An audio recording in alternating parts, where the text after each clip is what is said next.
Man, this truck is cool. Hey, what's going on, guys, and welcome to the video. Now, today's vehicle is an absolute blast from the past, 51 years to be exact. This is a 1971 Chevrolet C10 that, believe it or not, has over 700,000 kilometers on the engine, or about 440,000 miles. So let's take a closer look at it and see what kind of shape it's in. Okay, guys, well, this is going to undoubtedly be one of the coolest details I've ever done. Not just because of the truck, but the backstory on this one is really crazy and heartwarming. I'll have more on that later in the video, but for now, as we take a look at this 51-year-old truck, it looks like it's in decent shape on the exterior at least, though the chrome definitely needs some work, as does the interior, which clearly hasn't been touched for a very long time. There's decades of dirt in here, and it's going to take a complete overhaul and gut job to get this truck restored to its former beauty. But just before I start ripping this thing apart, take a quick second and make sure you're subscribed to the channel. I post a new video like this for you guys each and every week, and they're always super satisfying to watch. Okay, guys, well, I don't know about you, but I'm pretty excited to get to work on this truck today and to see just how good I can get it looking. So as always, sit back, relax, and enjoy the transformation.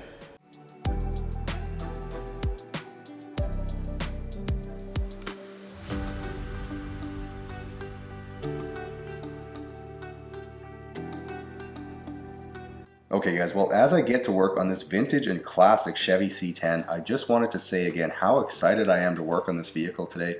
It's not every day I get something unique like this in, and this is actually the oldest vehicle I've had on the channel, and maybe I'm biased being a truck guy, but this is a really cool truck, and I would personally love to own it and get it fully restored and use it as my daily driver.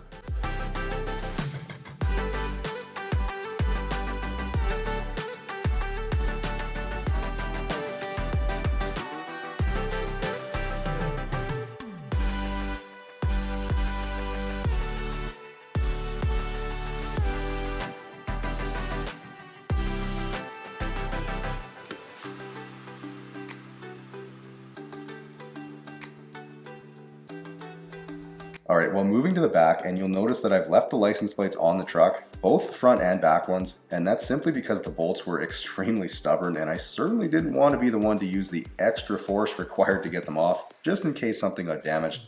The owner had given me a heads up when he dropped the truck off that they might be difficult to remove, so I wasn't surprised at least, but as I get working on spraying out the giant 8-foot box on this truck, you probably can't quite see, but I always run the pressure washer hose in between the cap and the box, which keeps it held in place, so that way it's not dragging across the paint, potentially causing scratches.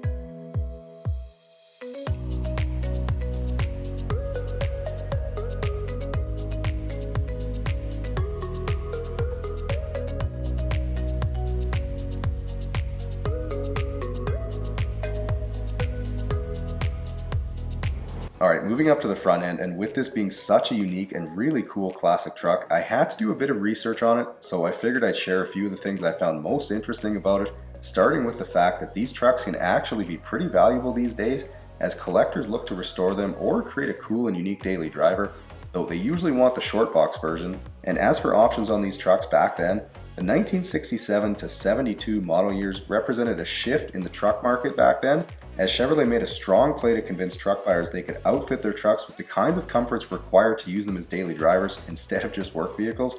So there was a huge variety of trims you could get, different drivetrains and body styles to mix and match. They even offered sticker packages back then, so this truck is definitely a piece of history and something the owner should hold on to.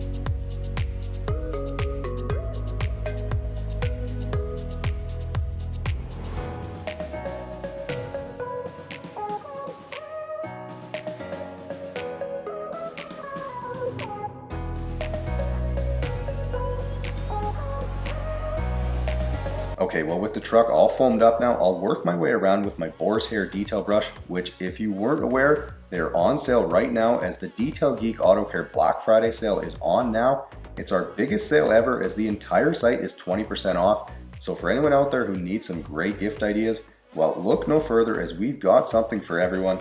The sale runs until midnight on November 28th, so be sure to get your orders in soon as I wouldn't be surprised if we sell out of some things this year.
Okay, well with the exterior clean now, I'll turn my attention to the very small interior of this truck and we'll get the few personal items removed first before I unbolt the seat, which actually only had one bolt holding it down.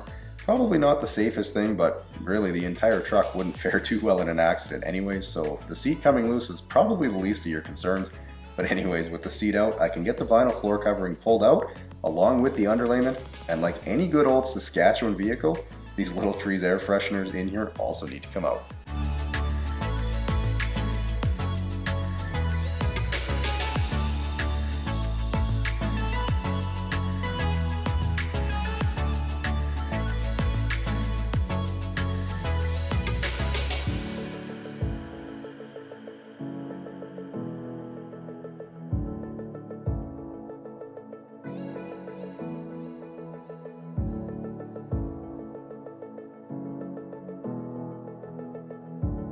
Alright, well as I work my way around with the vacuum and my detail brush, I figured I'd give you the backstory that I have on the truck.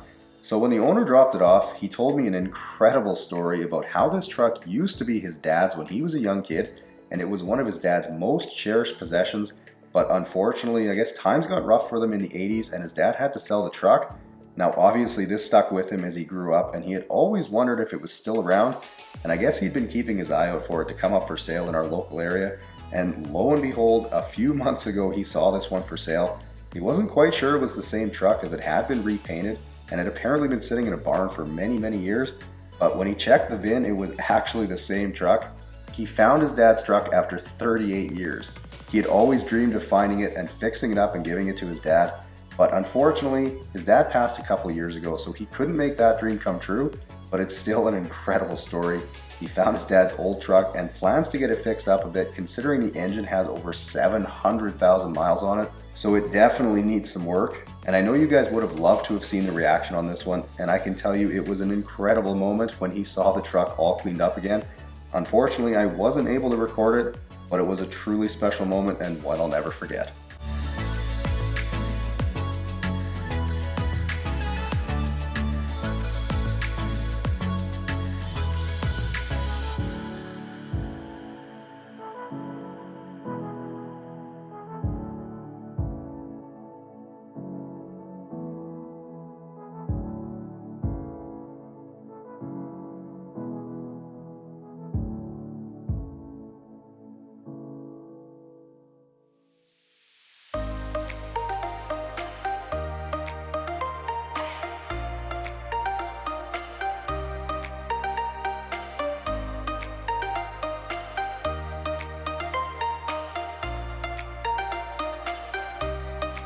Now here's something I don't get to clean very often, and that's the gas tank. Yeah, the gas tank for this truck is actually inside the cab and sits right behind the seat. Pretty crazy, and you gotta wonder why they did away with this. Maybe it had something to do with the safety concerns of having a tank full of highly flammable and explosive gas inside the vehicle next to the passengers, but I could be wrong.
Alright, well here's all the dirt, debris, and pieces of rusted floorboards sucked out of the truck today.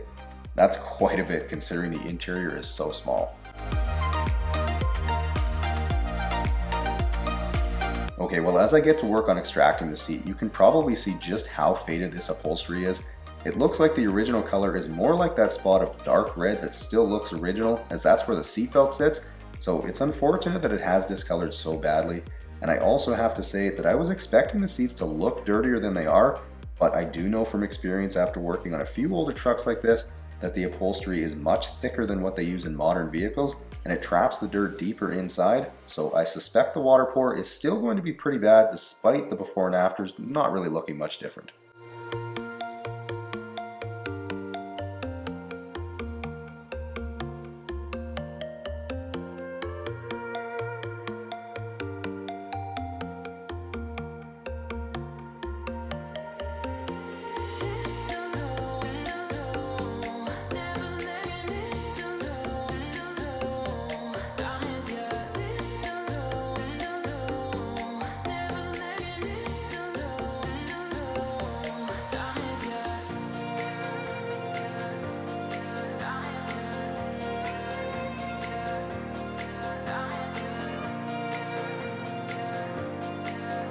Okay, well, while I start on the back portion of the seat, I wanted to quickly answer a question I've seen pop up quite a bit since the move to the new studio, and that's whether I'm going to be paving out in front of the building.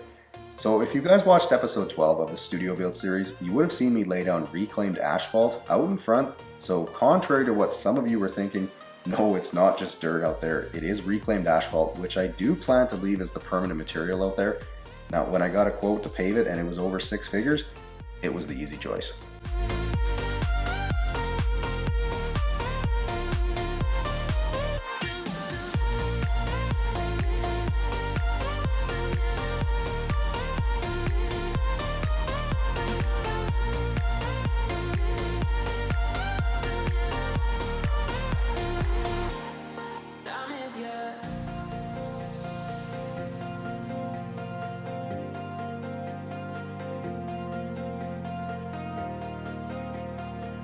Here's the surprisingly filthy water pulled out of the seat today. Gross. Now for the vinyl floor that's in this truck, steam and all-purpose cleaner is going to be the best way to attack this to clean what is undoubtedly decades worth of dirt, and knowing that, I'll be sure to take my time so I don't miss any of it.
Alright, well, while I start on these trim pieces I removed earlier, and the jack as well, I wanted to give a bit of a shout out to someone. So members of the channel would know, but I recently embarked on a huge road trip with Ruby down to Arizona over the past week or so, and on the way home, I was driving through Las Vegas and got pulled over by the cops. Now, there's a small chance that I was speeding a little bit, but I certainly wasn't the fastest vehicle on the road. I found that US drivers are absolutely crazy and drive way faster than we do in Canada. But anyways, I got pulled over, and as the highway patrol officer walks up to my window, he starts looking at me funny. Now, I quickly pull my sunglasses down, and if you can believe it, the guy starts laughing and says, "Man, I just watched your last video on the Cadillac Escalade." Now, I was in complete shock that he knew who I was, as was he that he ran into me. So we ended up having a good laugh, and the guy was really great about it and sent me off with a warning. So I have to give a big shout out to him, as I'm sure he's watching this video. Thanks, man. My wallet sure appreciates it.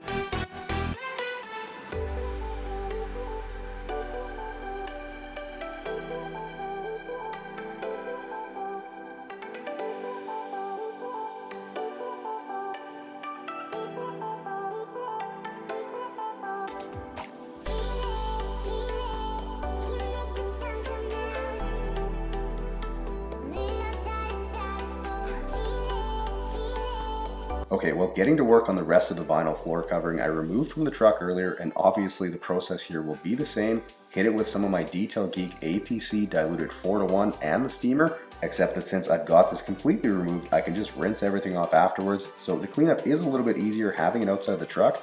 But really what this goes to show you is not only how good this combo works, but also that the quality of materials used back in the 1970s was so good that this can still be cleaned after decades of dirt sitting on it, and it'll almost look brand new again.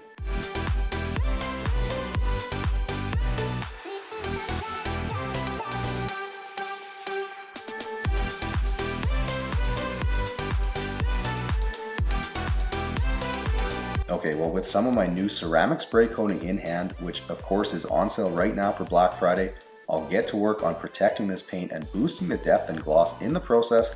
Some of you have asked recently what makes me decide to use my ceramic spray or the graphene spray coating or even my paint sealant over the others, and really it's just personal preference. All of them are great products that work incredibly well, so you can't go wrong with any of them. And since this truck has painted surfaces on the interior, I'll also go ahead and apply it there too.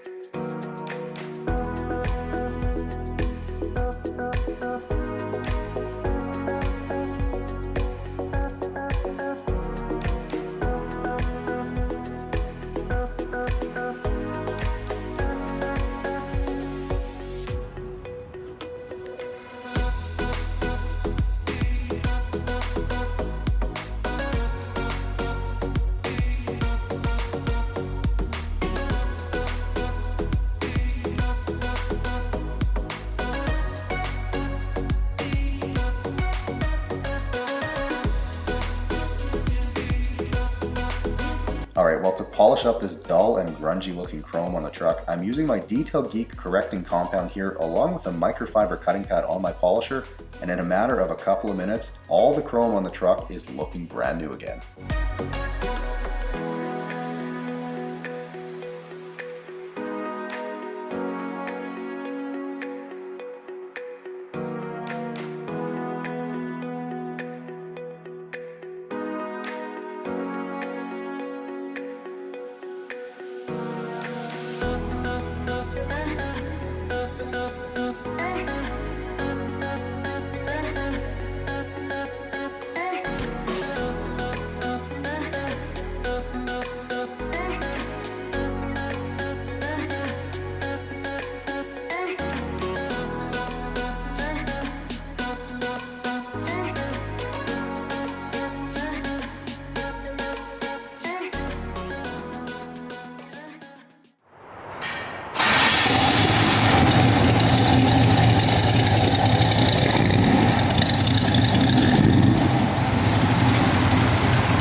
All right guys, well 8 hours later and this classic Chevy C10 has been completely transformed. It is looking incredible and I have to say, I'm a little bit sad that I have to let this one go because this is a good looking truck. Anyways, if you guys enjoyed this transformation, make sure you smash the thumbs up button. Let me know down in the comments if you want me to do more older vehicles like this. Enjoy the guitar outro and I'll see you guys in the next one.